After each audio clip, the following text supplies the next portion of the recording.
যাদের একটু ফিগার ভালো, যারা একটু দেখতে ফর্সা, তারা রাজনীতিতে ভালো করবে। যখন জুলাইয়ের পরবর্তীতে নারীরা যখন রাজনীতিতে অংশগ্রহণ করতে আসলো, যখন নারীরা সামনে আসা শুরু করলো, তখন যদি তাদেরকে কম্প্রোমাইজ করা হতো বা তাদের জন্য সুযোগ সুবিধাটা তৈরি করে দেওয়া হতো।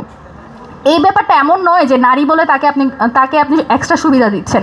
যখন আপনার একটা ফিল্ড যেখানে এখনও প্রস্তুত নেই, আপনার সমানে সমানে আসার জন্য শুরুতে কিছু সুযোগ সুবিধা দিতে হয়।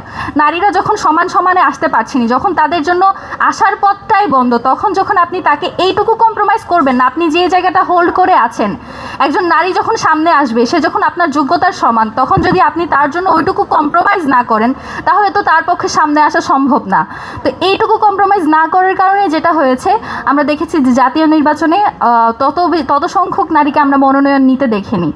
তো পরবর্তীতে যখন সংরক্ষিত নারী আসন, যেটা এখন সবাইকে সিট দেওয়া হচ্ছে বা মনোনয়ন দেওয়া হচ্ছে, সেক্ষেত্রেও আমরা দেখেছি যে বিশেষ ক্ষেত্রে আমরা দেখেছি যে যোগ্যতার চেয়ে বেশি মূল্যায়িত হয়েছে কে কার সন্তান, কে কার স্ত্রী, কে কার পরিবার। এই ধরনের ব্যাপারগুলো বিগত সময়ে যেমন চলে এসেছে, এই ধরনের ব্যাপারগুলোও আমরা দেখতে পাই।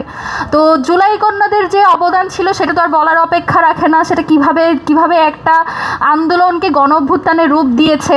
আপনারা দেখেছেন কিভাবে মায়েরা নিজেদের বাড়ি থেকে নেমে এসে পানি দিয়ে, খাবার দিয়ে আন্দোলনকে জিইয়ে রেখেছে।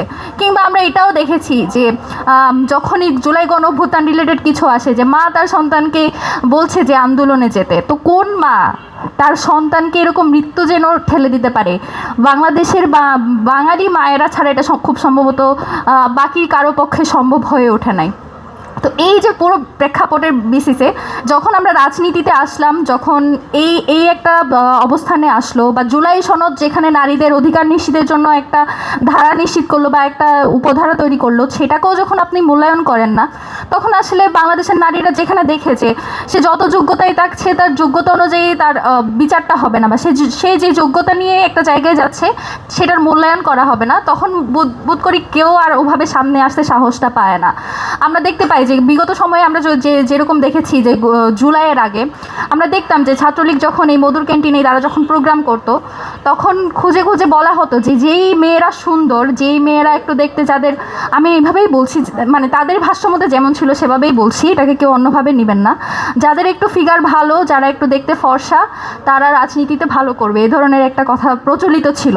এবং মেয়েদেরকে যেভাবে ব্যবহার করা হতো মিছিলের সামনের সারিতে, এবং কখনো কখনো নেতার পেছনে হাততালি দিবে, এই ধরনের একটা মেয়েদের রাজনীতি বলতে এটা ছিল। এই জন্য এক ধরনের কথা প্রচলিত ছিল যে ভালো মেয়েরা কখনো রাজনীতি করে না। এই ধরনের কিছু টেবু, এই ধরনের কিছু সেন্টেন্স আমরা সবসময় শুনতে পেয়েছি। তো এই সব কিছুকে উপেক্ষা করে যখন আমরা জুলাই গণঅভ্যুত্থানকে সফল করলাম, এবং জুলাই গণঅভ্যুত্থানের পরে যখন আমাদের কাছে সুযোগ এলো যে প্রত্যেকটা সেক্টর সুন্দরভাবে সংস্কার করার, সেটা কোথায় বাধাপ্রাপ্ত হচ্ছে এবং কাদের কারণে হচ্ছে, এটা আশা করি বলার অপেক্ষা রাখে না।